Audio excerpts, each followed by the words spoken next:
Hello বন্ধুরা, কেমন আছো? আশা করছি সবাই ভালো আছো। এখন আমি দাঁড়িয়ে আছি শ্রীপুর গ্রামে। তো শ্রীপুর গ্রামে ব্যাডমিন্টন টুর্নামেন্ট হবে, তাই জন্য আমরা এসেছি সবাই মিলে। তো কোন ঠাকুরটা ভালো লাগছে অবশ্যই কমেন্ট করে জানাবে। তো ব্যাডমিন্টন টুর্নামেন্ট এখন শুরু হয়ে গেছে। এই আমিও একটু ব্যাডমিন্টন খেলা দেখে নিলাম, মৃণালদাও খেলছেন, তাই ব্যাডমিন্টন খেলা দেখলাম। তো কারা কারা শ্রীপুর থেকে দেখছো অবশ্যই কমেন্ট করে জানাবে। তো সচরাচর গ্রামে ব্যাডমিন্টন খেলাটা দেখতে পাওয়া যায় না। তো আমাদের ধনীদা ওরফে রতনদা, তিনি একজন কোচ, ব্যাডমিন্টন শিখান আর কি। তো তিনারই উদ্যোগে এই এত বড় একটা গ্রামে ব্যাডমিন্টন টুর্নামেন্ট। আমার তো খুবই ভালো লাগলো যে যে খেলাগুলো শহরে হয় সেগুলো গ্রামে ধীরে ধীরে আসছে।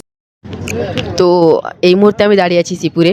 তো যে ব্যাডমিন্টন খেলার প্রতিযোগিতা, আমি তোমাদেরকে বলেছিলাম আজকে সেই প্রতিযোগিতা হচ্ছে। তো একবার দেখে নাও যিনারা খেলতে এসেছেন। প্রায় অনেকে খেলতে এসেছেন অনেক অনেক দূর থেকে। আর এখানে দর্শক দিকে একটু দেখিয়ে দাও। তো খুবই অনেকই দর্শক বলতে গেলে। আর সঙ্গে রয়েছে ট্রফি। আমাদের এখানে রয়েছেন অনেকেই গুণীজন ব্যক্তি, সঙ্গে মৃণালদা, মনোজদা, আরও অনেক দাদারা রয়েছেন। আমি তো সবার নাম জানি না। তো তো দেখা হচ্ছে নেক্সট কোনো ভিডিওতে। Good bye.